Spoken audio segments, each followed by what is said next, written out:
Last week, we talked about the infamous credit card technique that has been used for decades to teach some basic truths about the striking hand for Clawhammer Banjo. Today, I want to throw that out the window, literally, except I lost my Walgreens card that I used as a prop for last week, so we have to use our imaginations.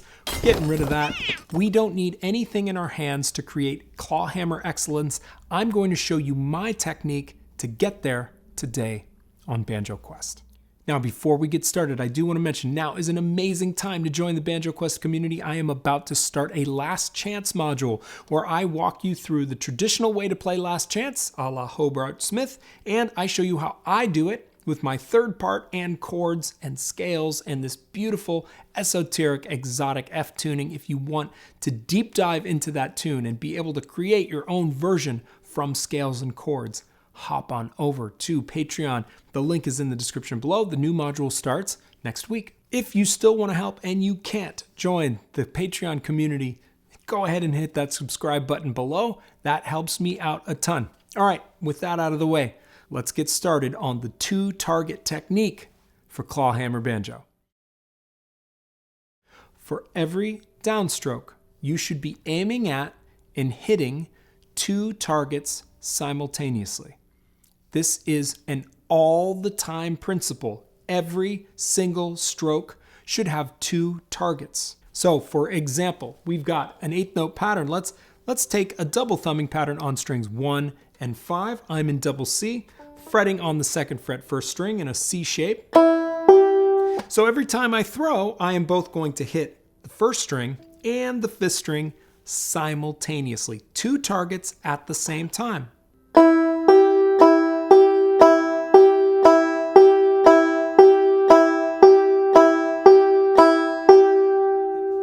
Now, what about drop thumb, you ask? Good question.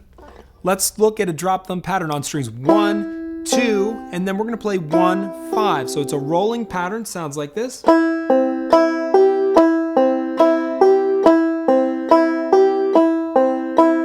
Interesting, right? Every time I throw in on that drop thumb, I'm still targeting two strings. I'm targeting the first and second string. Those two things hit simultaneously. And that ensures that my thumb is where it needs to be before the stroke happens on the upswing, so I'm not late on that pattern. Now, Clawhammer is not all about eighth notes. We've got lots of quarter notes. So you may be wondering, well, if we've got quarter notes, how do we handle them with this two-target technique? The two targets are always aimed at no matter what. No matter if you are planning on sounding the upstroke note or not, you're always aiming at and hitting two targets simultaneously. Let me show you a bum ditty that has a quarter note, 2/8, and I'm going to show you how the two-target technique is still in play. So let's pick a bum ditty pattern, not a bum brushy pattern.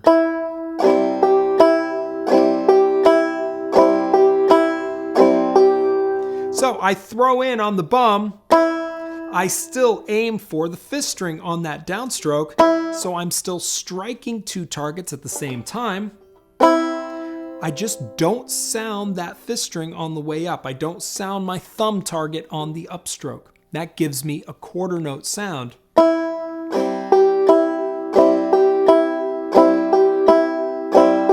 My thumb is still interacting with that fifth string simultaneous to the downstroke.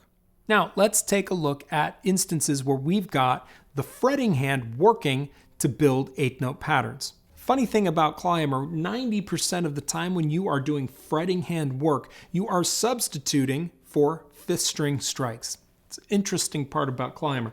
Take, for example, a hammer-on. That happens on the upstroke. The hammer happens on the upstroke and is substituting for a fifth string.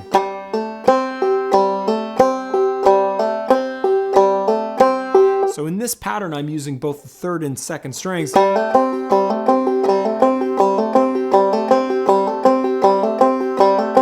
Notice what's happening? I'm still targeting two strings with my striking hand.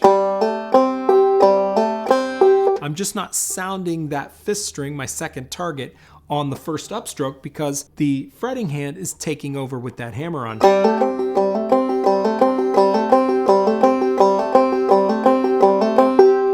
but my thumb is still targeting those strings simultaneous to the downstroke.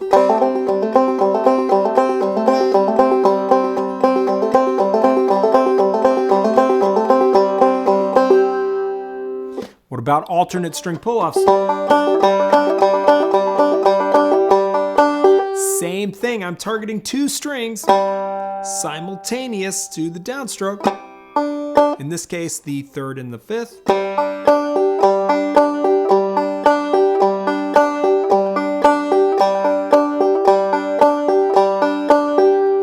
The 2-target rule is still in play. So no matter what the right hand is doing, you are going to be targeting 2 strings to hit simultaneously with every downstroke. There are a few techniques that I can think of that are exceptions to this rule. They are deployed probably a very small percentage of the time.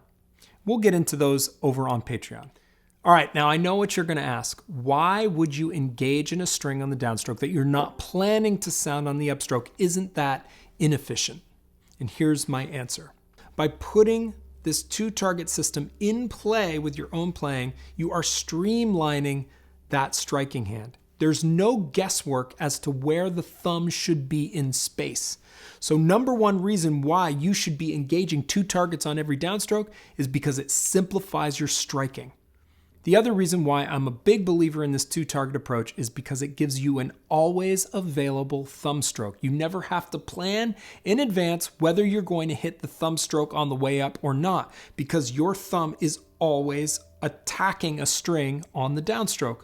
It's always there, so you can always choose whether to activate or not activate on the upswing. This gives you an incredible amount of options as a player to turn on and turn off your upbeats. And that's it. You never need to pick up your credit card again and try to fit it into your hand. Easy, right?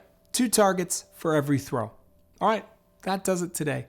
I hope you enjoyed, and I will see you next time on Banjo Quest.